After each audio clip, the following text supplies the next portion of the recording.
Selamat pagi, Safe, salam sehat, dan salam jumpa kembali pada pembelajaran Bahasa Indonesia kelas 9 bersama saya, Tirulus Truboli.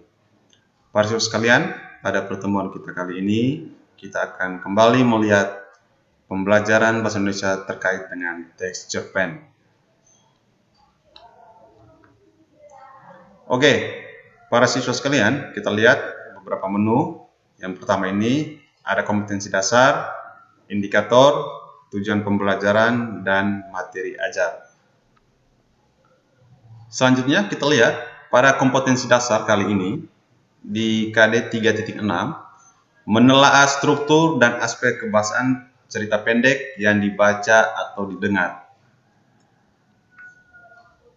Lalu dari KD tadi kita lihat indikatornya para siswa. Di sini ada 3 indikator. Yang pertama, menjelaskan struktur dan aspek kebahasaan cerita pendek yang dibaca atau didengar. Yang kedua, menjelaskan model teks narasi cerpen.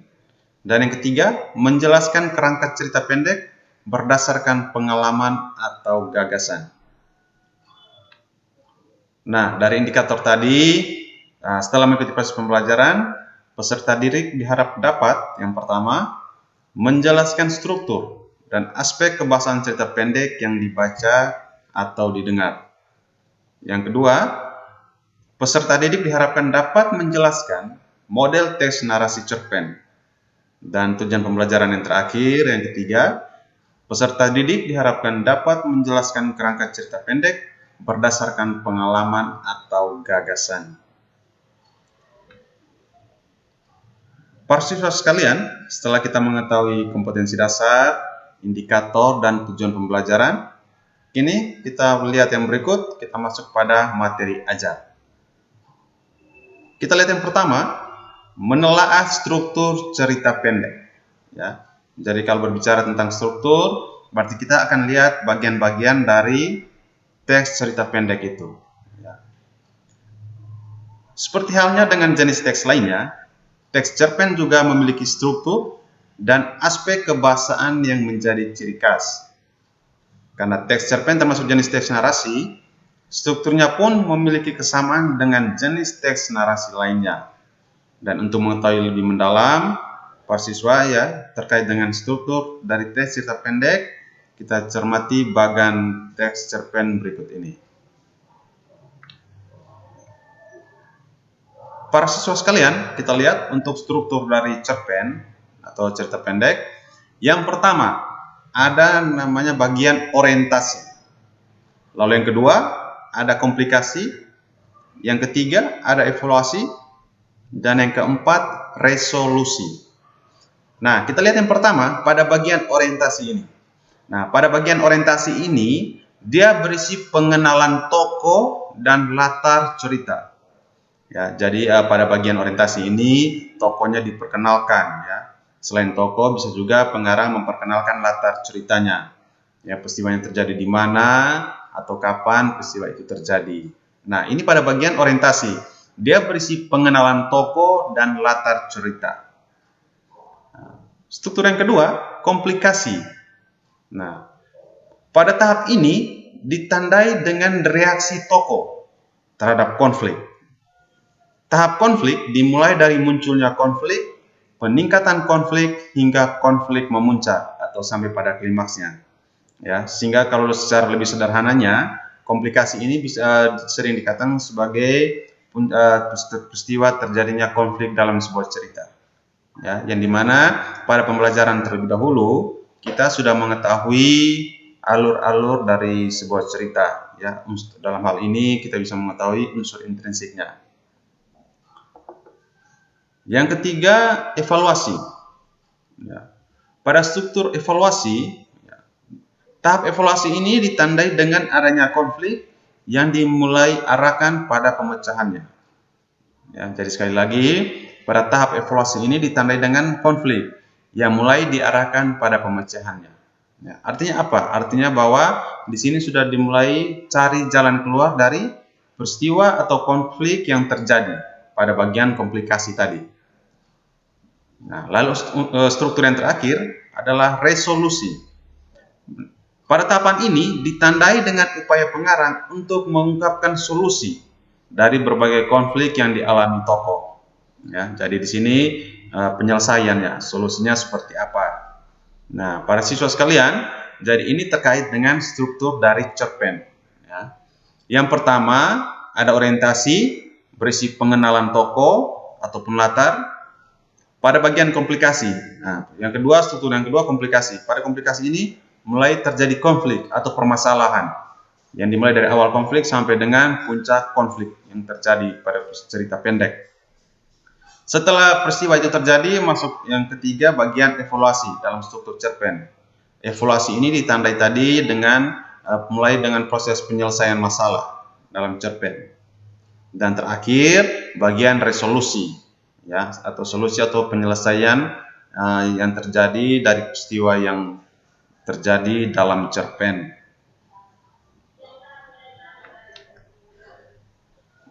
Para siswa sekalian, struktur cerpen yang telah kita pelajari tadi menunjukkan suatu tahapan. Akan tetapi, tahapan tersebut urutannya dapat berubah-ubah sesuai yang dikehendaki oleh pengarang. Ya, ada cerpen yang diawali dengan orientasi, tetapi ada pula yang diawali dengan komplikasi. Ya, jadi inilah yang menandai lahirnya berbagai jenis alur. Jika tahapan struktur tersebut urut dari orientasi sampai resolusi, maka disebut alur maju. Jika tahapan tersebut berjalan mundur, yakni dimulai dari resolusi kemudian mundur, maka disebut alur mundur. Dan jika tahapan tersebut berjalan secara acak, misalnya diawali komplikasi, kemudian orientasi, dan dilanjutkan kembali pada bagian resolusi, maka disebut alur campuran. Sehingga dalam unsur intrinsik pada bagian alur kita lihat ada alur maju, alur mundur, dan alur campuran. Baik, untuk mengetahui lebih mendalam bagian-bagian dari struktur teks cerpen, kita bisa lihat pada contoh berikut ini. Oke, para siswa sekalian, di sini ada sebuah cerpen. Ya, ini judulnya Keadilan. Cerpen ini karya Putu Wijaya. Ya, kita lihat bagaimana struktur dari cerpen ini. Ya, kita lihat pada paragraf pertama. Ya, kita lihat ini panahnya menjelaskan bahwa ini merupakan judul ya dari cerpen ini, berjudul Keadilan. Lalu kita lihat pada paragraf pertama, ada suatu masa, ada saat banyak pedagang es pudang dari Jawa berkeliaran di Bali. Mereka memakai kostum yang menarik dengan topi-topi kerucut, gendongan es puter mereka, desainnya cantik. Gelas-gelas kaca atau plastik ala koktail bergantungan dengan pudeng berwarna-warni. Kalau mereka lewat, anak-anak selalu memburunya. Kadang-kadang tidak untuk membelinya, tetapi untuk mengerumuninya. Pak Ahmad termasuk salah satu di antara anak-anak itu.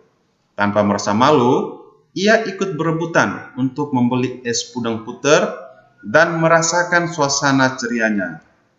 Bu Ahmad sampai malu melihat kelakuan suaminya seperti itu.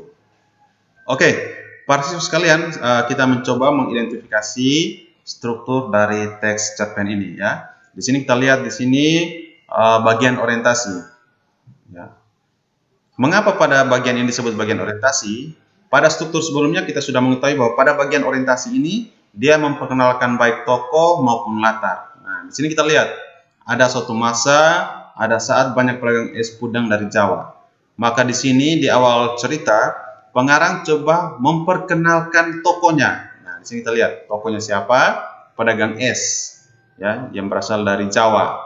Lalu selain itu pada bagian ini pengarang juga memperkenalkan latar peristiwanya. Ya, ini di Bali, es pudang dari Jawa berkeliaran di Bali ya. Pedagang es pudang dari Jawa berkeliaran di Bali. Di sini pengarang mencoba memperkenalkan tokohnya siapa? Tentu tokohnya pedagang es pudang. Kemudian pengarang juga memperkenalkan latar peristiwanya, yaitu terjadi peristiwa ini ada di Bali. Ya. Lalu selain itu ada tokoh juga yang dikenalkan pada bagian awal cerita ini, ada Pak Ahmad, ya, dan juga Bu Ahmad. Oke, jadi ini merupakan contoh struktur teks cerita pendek bagian orientasi.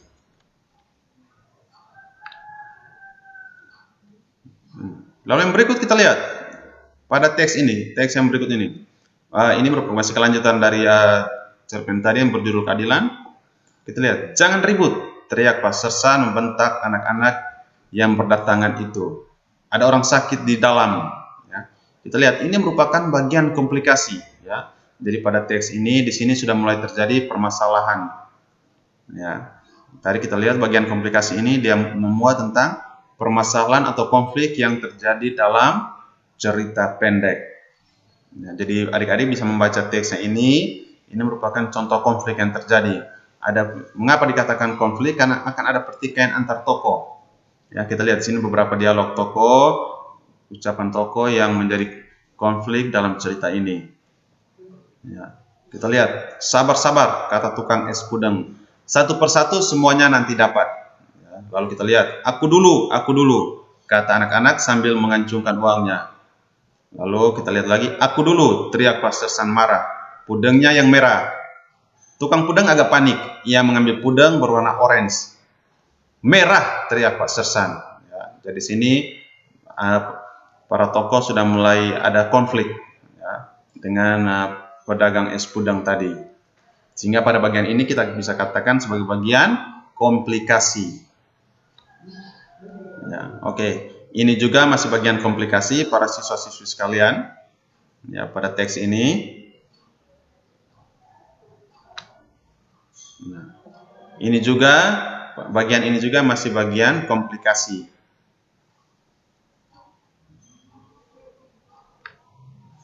Oke, lalu kita lihat setelah bagian orientasi, komplikasi, kita lihat bagian evaluasinya. Tadi sudah dijelaskan bahwa bagian evaluasi ini merupakan proses pemecahan masalah. Ya, kita lihat Pak Ahmad merasa sanggup menghajar orang itu meskipun usianya lebih tua. Semangat mati dalam pertempuran melawan penjajah tiba-tiba bangkit lagi. Tapi rasanya itu tidak sepadan dan tidak gaya untuk berhadapan dengan tuntutan keadilan hanya gara-gara tukang es yang kacau itu. Ya, tanpa merasa takut sedikit pun, Pak Ahmad menaruh uang 10.000 di atas salah satu gelas tukang es itu.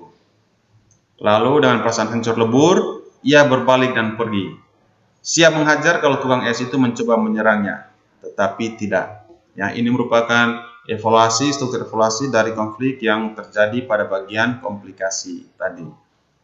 Lalu kita lihat resolusinya atau penyelesaiannya seperti apa. Kita lihat pada konteks kalimat ini, pada paragraf terakhir ini kita lihat, sambil menahan air mata, Pak Ahmad berjalan pulang. Belum sampai 1 abad merdeka, citra anak bangsa terhadap keadilan sudah sangat berbeda-beda. Apa yang sedang terjadi dengan bangsaku ini? Bisik Pak Ahmad. Jadi ini merupakan contoh bagian resolusi atau penyelesaian ya dari cerpen dengan judul keadilan tadi.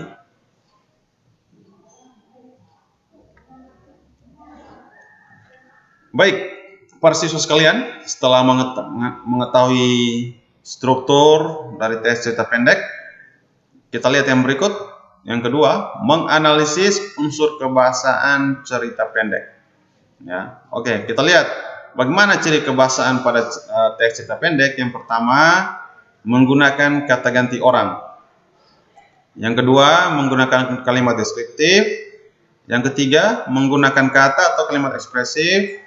Dan yang keempat, menggunakan majas. Oke, kita lihat yang pertama. Ciri kebahasaan yang pertama, menggunakan kata ganti orang. Ya, para siswa sekalian, kata ganti orang disebut juga pronomina persona. Ya. Kata ganti orang merupakan jenis kata ganti yang digunakan untuk menggantikan kata benda dengan kata benda yang lain. Ya, jadi sekali lagi, kata ganti orang merupakan jenis kata ganti yang digunakan untuk menggantikan kata benda orang atau persona dengan kata benda lain. Ya, berikut kita lihat jenis kata ganti orang ini sebagai berikut. Ya, kita lihat yang pertama, ada kata ganti orang pertama, kata ganti orang kedua, dan kata ganti orang ketiga. Kita lihat kata ganti orang pertama. Apa itu kata ganti orang pertama ya? Kata ganti orang pertama itu menunjuk pada orang yang berbicara. Ya, jadi kata ganti orang pertama itu dia menunjuk pada orang yang berbicara. Contohnya, ya kita lihat ada kata ganti orang pertama tunggal dan kata ganti orang pertama jamak. Kita lihat untuk kata ganti orang pertama tunggal. Contohnya saya, aku, daku, ku. Lalu kata ganti orang pertama jamak ada contohnya kami, kita. Lalu yang kedua kata ganti orang kedua. Kalau tadi pada kata ganti orang pertama orang yang berbicara, maka pada kata ganti orang kedua ini menunjuk pada orang yang diajak bicara. Ya, kita lihat contohnya kata ganti orang kedua. Contohnya kata ganti orang kedua tunggal. Engkau, kamu, anda, dikau, mu. Ya, ini merupakan contoh kata ganti orang kedua tunggal. Sedangkan contoh kata ganti orang kedua jamak kita lihat ada kalian, kamu, anda sekalian. Lalu yang ketiga kita lihat kata ganti orang ketiga. Kata ganti orang ketiga ini menunjuk pada orang yang dibicarakan. Ya, contohnya orang ketiga tunggal misalnya ia, dia, beliau, nya. Ya, sedangkan orang ketiga jamak contohnya mereka. Oke, jadi ciri kebahasaan yang pertama pada teks cerpen ini dia menggunakan kata ganti orang. Jadi kita sudah tahu ada kata ganti orang pertama, kata ganti orang kedua, dan kata ganti orang ketiga. Ya, kata ganti orang pertama itu menunjuk atau mengacu pada orang yang berbicara. Kata ganti orang kedua itu mengacu atau menunjuk pada orang yang diajak berbicara. Sedangkan kata ganti orang ketiga mengacu atau menunjuk pada orang yang dibicarakan. Oke, kita lihat ciri kebahasaan yang kedua, menggunakan kalimat deskriptif. Ya. Kalimat deskriptif adalah kalimat yang menggambarkan suatu objek, hal, orang, atau peristiwa sehingga pembaca seperti melihat, mendengar, dan ikut merasakan seperti apa yang digambarkan. Kalimat deskriptif biasanya digunakan untuk menggambarkan latar dan tokoh dalam cerpen. Oke, para siswa sekalian, sedikit catatan.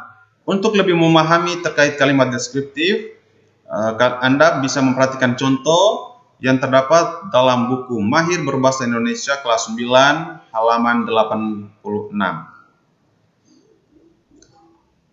Oke, kita lihat contoh yang pertama terkait dengan ciri kebahasaan tadi. Kita lihat untuk penggambaran latar. Ya. Contohnya, listrik sudah 4 tahun masuk kampungku dan sudah banyak yang dilakukannya. Kampungku seperti mendapat injeksi tenaga baru yang membuatnya menggeliat penuh gairah. Listrik memberi kampungku cahaya, musik, es, sampai api dan angin. Di kampungku, listrik juga membunuh bulan di langit. Bulan tidak lagi menarik hati anak-anak. Sebuah tiang lampu tertancap di depan rumahku. Seperti semasa teman-temannya sesama tiang listrik yang membawa perubahan pada rumah terdekat. Demikian halnya beton langsing yang menjangka kabel-kabel di depan rumahku.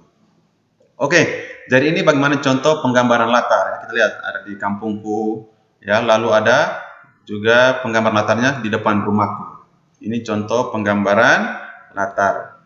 Ya, terkait dengan ciri kebahasaan tadi, kalimat deskriptif. Dia memberikan gambaran supaya pembaca seolah-olah ikut mengetahui atau merasakan apa yang dirasakan dalam cerita itu.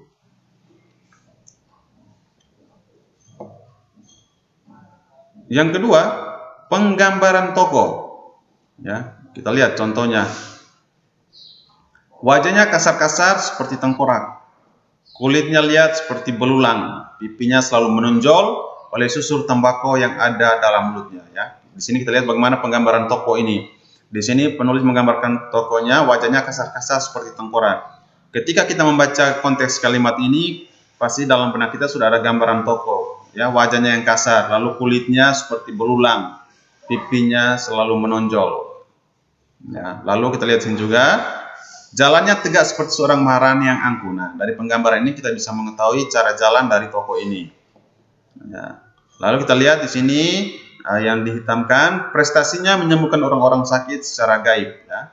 Ketika membaca konteks ini kita bisa mengetahui bahwa penggambaran tokoh ini dia seorang, bisa dikatakan seorang dukun. Ya. Di sini terlihat cara pengobatan Mbak Danu. Ini terkait dengan penggambaran tokoh. Oke, ciri kebahasan yang ketiga, menggunakan kata atau kalimat ekspresif. Kata atau kalimat ekspresif yang dimaksud di sini adalah penggunaan kata atau kalimat yang mampu mengekspresikan perasaan pengarang melalui tuturan tokoh.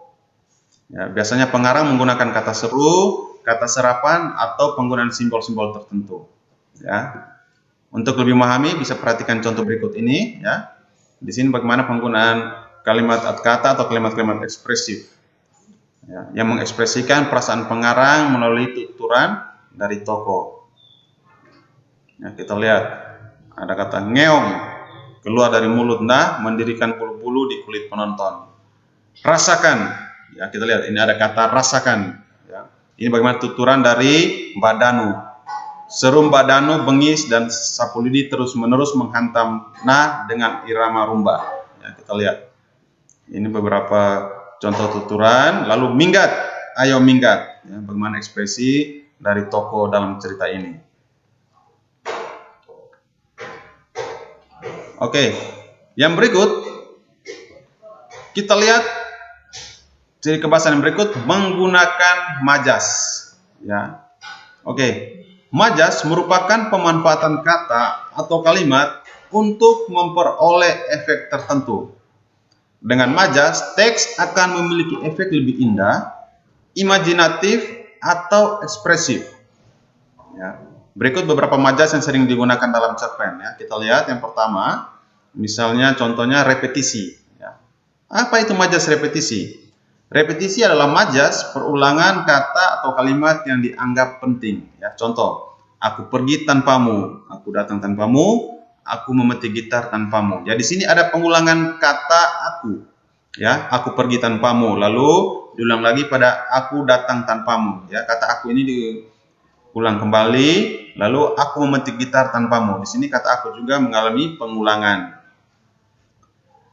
Lalu yang kedua, majas eufemisme. Ya. Eufemisme adalah majas yang menghaluskan kata-kata yang dianggap kasar atau dianggap kurang sopan. Ya, contohnya, sejak seminggu lalu ayahku dibebas tugaskan. Nah, kata dibebas tugaskan ini, ya, mungkin dihaluskan dari kata bukan dipecat. Ya, mungkin ayahnya dipecat. Ya, sejak seminggu lalu kalau ayahku dibebas tugaskan. Ya, dibebas tugaskan ini menggantikan kata bisa dipecat atau di PHK. Ya, sehingga dianggap lebih halus. Yang ketiga, litotes. Litotes adalah majas yang merendah-rendahkan dari kenyataan sebenarnya. Ya, contohnya, maaf, saya hanya dapat membawakan bingkisan yang sekadarnya. Ya, kita lihat di sini dikatakan hanya dapat membawakan bingkisan yang sekadarnya. Padahal ia membawa bingkisan yang sangat mahal. Ya. Lalu yang berikut, contoh majas berikut, ada majas hiperbola. Ya, majas hiperbola adalah majas yang melebih-lebihkan dari kenyataan yang sebenarnya. Contoh, harga cumi menggila di pasar. Ya, ini maksudnya penulis berniat menyatakan harga cumi sangat mahal ya dengan menggunakan kata menggila. Lalu yang berikut, personifikasi. Personifikasi adalah majas yang mengungkapkan benda-benda mati seolah-olah hidup seperti manusia. Contoh, sang rembulan tersenyum dari balik awan. Ya, pada kata tersenyum ini yang biasa tersenyum itu adalah manusia, tapi di sini penulis atau pengarang menggunakan kata tersenyum pada rembulan. Ya, yang kita tahu rembulan ya tidak mungkin tersenyum, tapi di sini menggunakan kata tersenyum. Ya, artinya seolah-olah rembulan ini hidup seperti manusia. Lalu yang berikut, majas yang berikut adalah majas ironi. Ironi adalah majas yang menyatakan suatu hal secara berkebalikan dengan maksud menyindir. Contohnya, rapi sekali seragammu yang tak pernah disetrika itu. Terlihat seperti kertas yang diremas-remas. Ya. Di sini majas yang berkebalikan dengan maksud menyindir. Ya. Rapi sekali, ya, seragammu yang tak pernah disetrika itu. Ya. Di sini dikatakan tidak pernah disetrika, tapi dikatakan di awal rapi sekali. Ya. Lalu seperti kertas yang diremas-remas. Oke, para siswa sekalian, Jadi itu terkait dengan beberapa contoh majas yang digunakan dalam teks cerita pendek. Oke para siswa, kita pada pertemuan ini kita telah belajar terkait dengan struktur dan ciri kebahasaan dari teks cerita pendek. Jadi kita lihat strukturnya tadi, yang pertama ada bagian orientasi, komplikasi, evaluasi, dan resolusi. Lalu pada bagian ciri kebahasaan tadi juga kita sudah mempelajari dalam ciri kebahasaan teks cerita pendek menggunakan kata ganti, yang dimana ada kata ganti orang pertama, kata ganti orang kedua, dan kata ganti orang ketiga. Lalu menggunakan kalimat deskriptif, kata ekspresif, dan adanya penggunaan majas. Oke, jadi sampai di sini dulu terkait pembelajaran bahasa Indonesia pada KD 3.6. Semoga materi yang telah disampaikan bisa dipelajari dan didalami untuk pembelajaran kita selanjutnya. Terima kasih dan sampai jumpa.